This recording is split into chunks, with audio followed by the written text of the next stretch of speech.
Hi everyone, Dr. Schwan here with Dreaming Big, and my guest for this show is Curt and Christie Brungardt, professors at Fort Hays State University and the founders of Janas Campaign. So I'll tell you what, let's get right into it. I'm going to ask you just a simple question.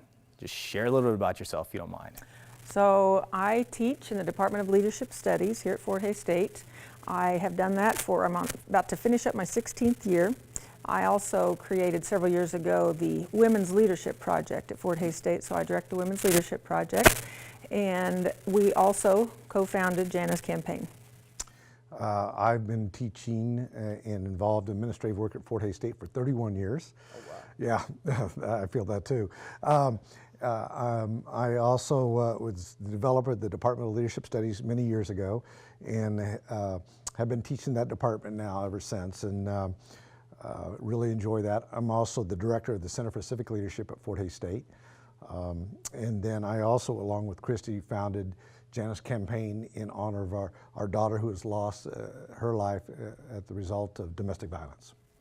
So I don't know if you want me to tell you, but my age, I'm 35, so almost a little bit longer than you've been teaching, I guess. But not much. Okay. Before we get into Janas Campaign a little bit, because that's really why I know we wanted to get you on the show and share that, the Leadership Studies Department, any cool things, any innovative things you guys are doing there? There's always cool things happening in the Department of Leadership Studies. I guess you should tell them about the Value Program. We have a program where it's almost an honors version of our Leadership Studies program, where we take some of our students and move them to a next level in leadership, and it's called the Value Program after Mr. Voss, who donated a lot of money to our department, and so that's a really cool, neat program. I still think, and it's not anything new or fancy, but our experiential learning program, where our students in teams, leadership teams, go out in the community and work to address community issues and problems. And our students, everybody in town seems to know the Leadership 310 students, and that's what they do. And I think those students go out and tackle all kinds of issues, from working with Big Brothers Big Sisters to helping economic development efforts to many nonprofit organizations are helped by our leadership students. So I still think that's what's really neat. I think that, and of course, along with my work with the Center for Civic Leadership, our theme is very simple. We want to develop students to be great citizens, not just great employees, but great citizens in their communities. And secondly, we want to make sure our efforts at Fort Hays State impact the greater good. And we're driven by that our work as faculty members, our work through students, is that they go out, including ourselves, and work on issues that improve society. And that's one of our major themes and always has been. And it was also an original aim of higher education way back in the very beginning. And so we feel like we are really fulfilling one of the goals of higher education. There's a concept called the Wisconsin idea. It actually comes from the University of Wisconsin about 100 years ago, where the theme is, how do we leverage university resources to address community issues? And that's really, in many ways, the Department of Leadership Studies and the Center for Civic Leadership. So the Wisconsin idea, and then you said it was the Value Program, the Value... Yeah. Okay. A Value Program is a new program where we take a handful of our students and run them through some leadership labs and some mentoring experiences to move them to another level in leadership experiences. And this is a program that the students have to apply for, and there's a selection committee and all of that. So as he said earlier, it's really kind of the honors program of our department. So that's very interesting. We'll have to talk during the break about my head's all full of ideas now, so, but I won't, if I share them on the show here, we'll be talking forever. So, so we'll take a brief commercial break. Once we come back, let's talk a little bit about Janas Campaign, share your story, and kind of go from there. Sound good? Sounds good. All right, so we'll take a brief commercial break and come back with Curt and Christie.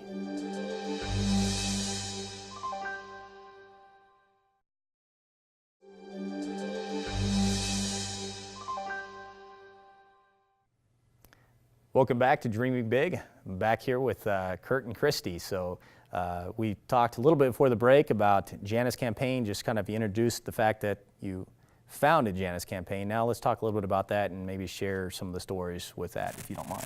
Well, I'll just start with why it was founded. In 2008, our daughter, Jana, was just finishing up her first year at KU Law School, and she had broken up with her boyfriend about 3 weeks before, and he murdered her July 3rd of 2008. And so Curt and I, being the way we are and the way we think, we believe that if something is wrong in an organization or an entity or wherever, that if you're really interested in doing leadership, you go figure out what needs to be done and make that happen. And so we started right away after Jana's death trying to figure out what should we be doing and what could we be doing. And I'll let Curt tell you a little bit more about that process. Yeah, one of the first things we had to do is learn. We had to learn about the field of gender-based violence, dating violence, domestic violence, sexual assault, stalking. So we were really new to that field, and we started learning that. But we didn't just stop we just stop at learning. We started acting. We started talking. One thing we can do is we're public speakers, so we started talking about Jana's story. But also we began to learn, and we got involved in some Kansas legislation early on. And then it soon became obvious that what really needed to be done if you want to break the cycle of gender-based violence is that you have to start with young people, and it has to be in the prevention work. Now, obviously, we have great services, and we need those for victims, and we have to have accountability for perpetrators. But our idea is let's create an organization that works to prevent the violence before it starts. And that's where we work with a lot of young people. And so over the last several years, primarily we've worked in a lot of middle schools and high schools and college campuses, but really young people, and begin to teach them about healthy relationships, also how to deal with adversity in their young lives and make sure that the trauma that they experience as young people doesn't translate into violence as they get older. And what we've learned throughout this time is, especially middle and high school students, they know these are issues. They know that these kinds of things, of course Jana's case is extreme, but all of these bad behaviors had to start somewhere. And these young people know that these bad behaviors are happening in their schools. They really are having a hard time getting everybody to believe that. But that is really what's driven our work with Janas Campaign across the state and now other states, is young people asking if we could come talk to their school. You know, in many ways, Christie and I are living our discipline. We teach this in the classroom, and then we go do it. And we have a lot of examples that we share with our young people in the college classroom about the struggles of collaboration with others, the struggle of overcoming obstacles. You know, the first thing is, you know, all of us have difficulties in life, and how do you pick yourself back up and move on forward? And that's what we've tried to do. We've tried to make something positive out of Jana's life and death, and hopefully, and I'm confident that we are having an impact on a lot of young people's lives, and hopefully we're saving lives, and that Jana's legacy lives on.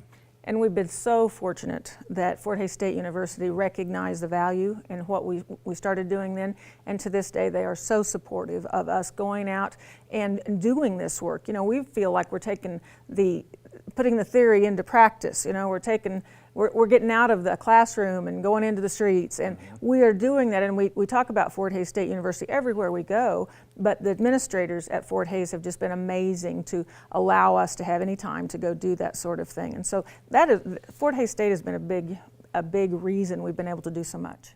And if you're trying to teach this stuff, especially if you have people come in that, say, social workers that want to work with kids, you know, as a former foster child, you know, there's a lot of things going wrong there. You have to get those kids in, but to teach them the theory. But then, like you said, they have to get out and do. They have to be doers. Otherwise, they're gonna get out and they're gonna work with these kids that they're gonna be like, oh wow, I had no idea this. You know, this kid's there's a lot going on here. Yeah. They don't see it, and then they're want to change career fields or something like that. So what you guys are doing is just awesome. Turning adversity, something like that, and that's what I talk about, post-traumatic growth. That's what that is. You guys are growing from, and you're teaching people how to grow from adversity. And it doesn't have to be a tragic experience like this. It could be something simple that happens day to day. I had Shayla Mills on before talking about the same type of stuff. No, that's very powerful, and I applaud you. Thank you very much. I might share with you, one of the things I do is I talk to a lot of young men, and that's kind of my focus area. And I talk to the young men The research says 25 to 30% of the young men I talk to have experienced tremendous trauma as young men, very young boys.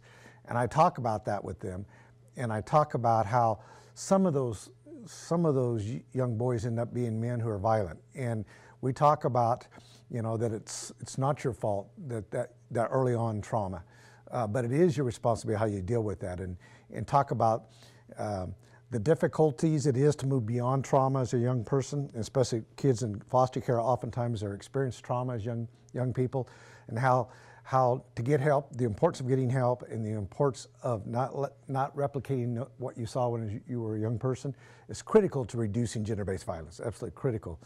And there's a lot of examples of people who lived in not ideal situations as young people, then went off to do great things in the world. And there's buildings named after people like that all the time. And so I hope in many ways that Janas Campaign can inspire young people who didn't necessarily have a perfect childhood, but also now have a green light to go do great things.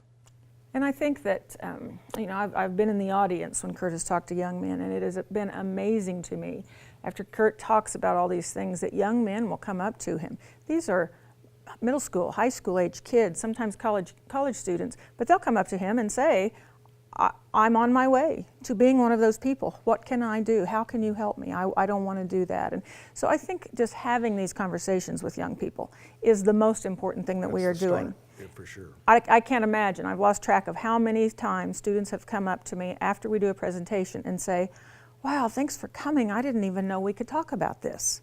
And they can't because we've not armed them with the language. We give them the technology, but we don't help them understand the language and how to have the conversations. Well, a lot of times, so I get hit on both fronts here. So foster care and with the military. I mean, I have two, different populations that have very similar issues.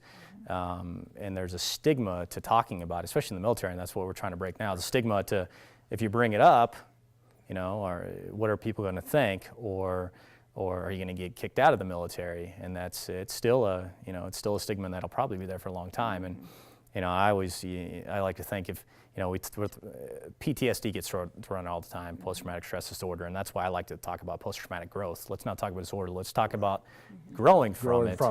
Because if you throw out disorder, you just think disorder, and then just go down the wrong path there. But growing from disorder, or not disorder, from tragedy is what you all are talking about. And I don't know how you couldn't learn from some of this discussion and seeing what you all went through. And that's great stuff. I have to end with a quote that I read a couple of years after Janas' death, and it was about something like, success isn't measured by what you accomplish in life, but rather how you deal with adversity and how you overcome adversity. And I thought, I hope that's, in a sense, that's what motivates me to keep going and plugging away, and is that simple quote. Oh, that's really good. One other quote for you. It kind of plays into when you were talking about the children that grew up in the difficult situations of, that's not, how did you word that? It's not your fault. It's not your fault. But it is your responsibility. So we're not the victims of our genes. Right. Bruce Lipton had that. That was perfect. So right. Yep. Exactly right. Plays in perfectly with what you just said there. So. And if we're telling young people that when they're figuring out who they're going to be, that resonates with those kids that did grow up in that kind of traumatic situation, and they don't want to be that way. They want to do something different. But if we don't have these conversations, they'll never think about it. Well, I want to thank you both for coming on the show. Much appreciated. So thank you. We'll kind of conclude there unless you have any final thoughts. No. Thank you for the invite. We have enough. Thank you. Well, that does it for Dreaming Big. Thank you, and God bless the United States of America.